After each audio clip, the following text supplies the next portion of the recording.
ఒకవైపు రాజ్యాంగం చేతులు పట్టుకున్న రాహుల్ గాంధీ ఏమంటాడు? దేశ్‌కో బచావో, అదానికో హటావో అని అంటాడు. ఇక్కడేమో మొన్నటిదాకా మనం చూసినాం. 100,00,00,000 స్కిల్ డెవలప్‌మెంట్‌కు, ఆ తర్వాత రామన్నపేటకు సంబంధించిన, అంబుజాకు సంబంధించిందన్న సరే వెనక్కి తీసుకున్నాడు. అదయిపోయింది, ఇదయిపోయింది పక్కన పెడితే ఎందుకు ఈ ద్వంద్వ వైఖరి? ఇప్పుడు నేను చెప్పినాను కదా, రాహుల్ గాంధీ గారు కూడా హ్మ్.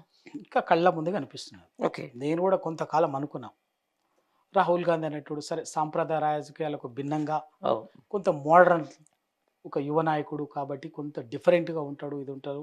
ఎందుకంటే మొదటిని ఆయన రాజకీయాలు వచ్చినప్పటి నుంచి కూడా అక్కడక్కడ చూస్తే ఏంటంటే సోషల్ జస్టిస్ అంటాడు, హ్మ్. రాజ్యాంగం అంటాడు, కాన్స్టిట్యూషన్ అంటాడు, అవును. మొత్తం అదే దిగతో కొంత కాస్త ఒక విప్లవకారుడు మాట్లాడినట్టుగా, అవును. ఒక చెగువేరా ఒక టైప్. ఒక ప్రగతిశీల రాజకీయాల కోసం ఆ! తనలాడేటటువంటి వాళ్ళు మాట్లాడేటట్టుగా మాట్లాడుతుంటాడు. కార్యాచరించేసరికి ఏముండదు. బహుత్ బాత్ కర్తే హ్మ్. కూచ్ భీ నహీ కర్తే చూస్తుంటాడు ప్రేక్షకుల్లాగా. ఓకే. ఇవాళ తెలంగాణలో 460 హామీలు ఇచ్చింది. హ్మ్. 6 గ్యారంటీస్లో మహాలక్ష్మి ఏమో సోనియా గాంధీ గారు ఆవిష్కరించారు. హ్మ్.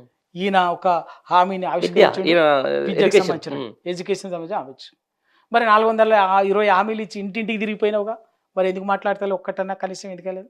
నిరుద్యోగులకు సంబంధించి అశోక్ నగర్, గాంధీనగర్, చిక్కడపల్లి లైబ్రరీలో అవును. పిల్లల దగ్గర పోయిందిగా. అవును. మరి ఆ పిల్లలు మొత్తుకున్నారు కదా, హ్మ్. మరి ఒక్క రాజు ఎందుకు మాట్లాడలే. ఇవాళ సేమ్ గట్లనే రాహుల్ గాంధీ గారు రాజ్యాంగం పట్టుకొని తిరుగుతున్నారు. నేనే రాజ్యాంగ పరిరక్షకుడిని, హ్మ్. ఆఖరికి ప్రతి ఎంపీ ప్రమాణ స్వీకారం కూడా రాజ్యాంగం పక్కన పెట్టుకొని ప్రమాణ స్వీకారం చేసారు. ఒక సంతోషం. హ్మ్. కానీ మరి ఇక్కడ తెలంగాణ ఏముంది? బయట అంతటా ఏమంటాడు? మహారాష్ట్రలో అంటాడు, ఉత్తరప్రదేశ్లో అంటాడు, అక్కడ తిరుగుతాడు, బుల్డోజర్ రాజ్ నహీ చలేగా అంటాడు. హ్మ్. తెలంగాణ में क्या चल रहा है? బుల్డోజర్ చల్లగా. क्या चल रहा है? వేల మంది హైడ్రా పేరు మీద, వేల మంది మూసి ప్రక్షాళన పేరు మీద, పేద బిడ్డలు, పేద అవును. చిన్న ఇది లోయర్ మిడిల్ క్లాస్ వీళ్ళందరూ కూడా మా ఇల్లు గులుస్తురు అని చెప్పేసి రోడ్డు మీదకి వచ్చి గోస పెట్టుకున్నారు, ఏడ్చిండ్రు, హ్మ్. అర్థనాదాలు పెట్టిండ్రు, శాపనార్థాలు కూడా పెట్టిండు. శాపనార్థాలు పెట్టిరు. అవును. మీకు వినిపించలేదా? హ్మ్. మాట్లాడలేదా? బుల్డోజర్లు రాత్రి తెల్లారకల్లా బుల్డోజర్లు వచ్చి గుణపాల లెక్క గుండెల మీద దించుతుంటే అల్లాడిండ్రు ప్రజలు. హ్మ్. ఎక్కడ పోయింది మీ రాజ్యాంగం ఎక్కడ పోయింది? మీరు మాట్లాడే మాటలు ఎందుకు పోయింది? రాహుల్ గాంధీ గారికి, మా అన్న రాహుల్ గాంధీకి వినిపించలేదా? మా అక్క ప్రియాంక గాంధీకి వినిపించలేదా? ఇక్కడ జరుగుతున్నటువంటిది. ఇవాళ వాళ్ళ పక్షాన నిలబడింది టిఆర్ఎస్ పార్టీ. కేసీఆర్ గారు, కేటీఆర్ గారు, హరీష్ రావు గారు, మేమంతా నిలబడ్డాం.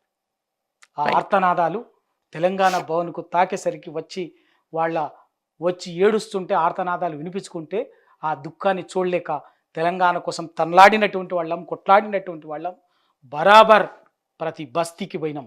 బిడ్డ ఒక్క ఇల్లు కనుక కూలిస్తే మీ తాటదిస్తాం, ఇక్కడే మిమ్మల్ని పాతరేస్తాం, బుల్డోజర్ తాపడం మిమ్మల్ని కూడా బొంద పెడతామని చెప్పేసి అధికార కాంగ్రెస్ పార్టీకి హెచ్చరిక చేసి ఆ బాధితుల పక్షాన నిలబడ్డాం.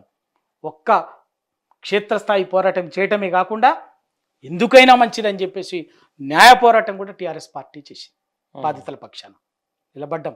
బరాబర్ ఇది ధర్మం, ఇది న్యాయం అని చెప్పేసి హైకోర్టు నిలబడింది. కాబట్టి వాళ్ళ తోక ముడుచుకొని వాళ్ళ మీరు వెనక అడిగేసి రైట్. దీనికి సంబంధించి టీఆర్ఎస్ చేసినటువంటి పోరాటానికి రైట్ ఇదే బీఆర్ఎస్ చేసిన పోరాటానికి సంబంధించి నాట్ ఓన్లీ ఇక్కడ ప్రభుత్వమే కాదు, సెంట్రల్ కూడా. ఇంతకుముందే నాకు ఒక బ్రేకింగ్ న్యూస్ జరిగాను. అంటే ఇయర్ వాస్తవానికి ఢిల్లీకి పోవాలి రేవంత్ రెడ్డి. మొన్న ఏదైతే ఆదానికి సంబంధించిన దాని మీద ఇక్కడ ఈ లావాదేవీలు బయటపడ్డ తర్వాత ఈరోజు బట్టి విక్రమార్కని ఢిల్లీకి పిలిచారు. అది ఒక సీనియర్ జర్నలిస్ట్గా మీరు ఒక పొలిటీషియన్గా ఈ పరిణామం ఎంతవరకు దారితీస్తుంది అనుకుంటారు? ఇప్పుడు కాంగ్రెస్ పార్టీ అధిష్టానం ఇలా బట్టిని ఎందుకు పిలిచింది, రేవంత్ రెడ్డిని ఎందుకు ఇగ్నోర్ చేస్తుంది అనే దాని మీద కాంగ్రెస్ పార్టీ మొదటి నుంచి కూడా రేవంత్ రెడ్డి గారు ముఖ్యమంత్రి అయినప్పటి నుంచి కూడా ఎక్కడో ఆయనకు అనుమానం ఉంది. ఎందుకంటే రాహుల్ గాంధీ గారు ఆదాని దేశాన్ని చారా దో ఆద్మీ బేస్తే ఇద్దరు అమ్ముతుంటారు, ఇద్దరు కొనుక్కుంటారు, ఆదాని అంబానీ. మోడీ అమిత్ షా అమ్ముతుంటారు, వీళ్ళిద్దరు కొనుక్కుంటారు అని ప్రతి సందర్భంలో మాట్లాడుతూనే, పార్లమెంట్లో మాట్లాడుతూనే మొన్న కూడా ఆదానితో చెందినటువంటి ఏది కూడా ఉమ్. అని మాట్లాడిండు అవినీతి అని చెప్పి ఈడ స్వయంగా ఆదానిని లగచర్లకు రేవంత్ రెడ్డి సంబంధించిన గారు అవునా లఘుచర్ల వెనుక ఉన్నది ఆదానినే, రమణపేట రామానపేట సిమెంట్ ఫ్యాక్టరీ వెనుక ఉన్నది ఆదానినే, హైదరాబాద్ ఓల్డ్ సిటీలో కరెంటు ఉమ్. దాని వెనుక ఉన్నటువంటిది ఆదానినే. ఇవన్నీ కూడా జరిగింది. అందుకే ఆదాని ఉత్తగానే ఎవ్వడు అడక్క ముందే వచ్చి 100 కోట్ల చెక్ ఇచ్చిపోయిండు um. Congress skill development skill development యూనివర్సిటీకి ఇచ్చిపోయిండు. మంచిగా గొప్ప మరి తీసుకుని నిజంగా మీరు ఆయనతో ఇదే లేకపోతే ఆయన లంచం విడిపోకొనే కాకపోయి ఉంటే ఇంకోటే కాకపోయి ఉంటే ఆ రోజు తీసుకోదిగా రిజెక్ట్ చేయాలిగా వద్దనాలిగా. 100% పైన అధిష్టానం ఎప్పుడైతే రాహుల్ గాంధీని జాతీయ మీడియా నిలబెట్టి అడిగిందో, రాహుల్ గాంధీ మాట్లాడిన తర్వాత మొత్తం ఆదానితోటి ఇదంతా కూడా అది ఇది అంటే మరి నీ ముఖ్యమంత్రి తీసుకున్నాడు కదా, నీకు ముఖ్యమంత్రి నీ రాష్ట్రంలో ఇది జరుగుతుంది కదా అని అడిగినప్పుడు నీళ్లు నమిలినట్టు రాహుల్ గాంధీ అక్కడ సమాధానం చెప్పలేక ఇండైరెక్ట్ గా జరిగినటువంటిది ఇది వెనక్కి పంపిస్తున్నాము. తర్వాత జరిగింది కళ్ళ ముందు జరిగింది. ఇదంతా ఎవరి ఫలితం? టిఆర్ఎస్ మేం చేసినటువంటి పోరాట ఫలితం. ఓ కేసీఆర్ గారు మార్గనిర్దేశకత్వంలో కేటీఆర్ గారు, హరీష్ రావు గారు మొత్తం సమస్త టిఆర్ఎస్ నాయకత్వం ఒక సైన్యంలాగా నిలబడ్డం, నిందలు మోసినాం, వీళ్ళు రెచ్చగొడుతారని చెప్పారు, అడ్డగొచ్చినట్టు మా వ్యక్తిగతంగా అన్ని రకరకాల మాటలు మాట్లాడినా కూడా పడ్డం. తెలంగాణని కొట్లాడి సాధించినటువంటి వాళ్ళం. ఈ దేశంలో 34 పార్టీలను మెప్పించి ఒప్పించి అది కూడా జరగనప్పుడు మెడలు వంచి రాష్ట్రాన్ని సాధించినటువంటి పార్టీ నాయకుడు కేసీఆర్ గారు. తెలంగాణ కోసం సాధించిన రాష్ట్రంలో 9.5 ఏళ్ళు అన్ని రంగాల్లో, సంక్షేమ రంగంలో, పారిశ్రామిక రంగంలో, వ్యవసాయ రంగంలో, సమస్త రంగంలో, విద్యుత్ రంగంలో, ప్రతి రంగంలో తలమానికంగా నిలబెట్టినటువంటి తెలంగాణని ఒక పొరపాటున గ్రహపాటున అవకాశం వస్తే వీళ్ళందరూ ఉసురు పోసుకుంటామని చెప్పేస్తే ఊరుకుంటామా?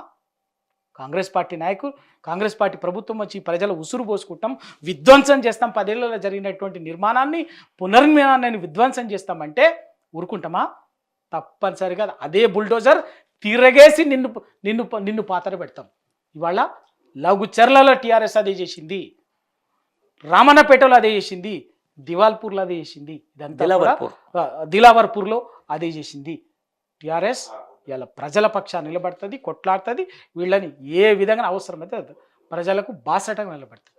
ప్రజలు రోడ్డెక్కిన తర్వాత, ప్రజలే బాధితులే పోరాటం చేయడానికి సిద్ధపడిన తర్వాత బరాబరుగా వాళ్ళ పక్షాన్ని నిలబడుతుంది.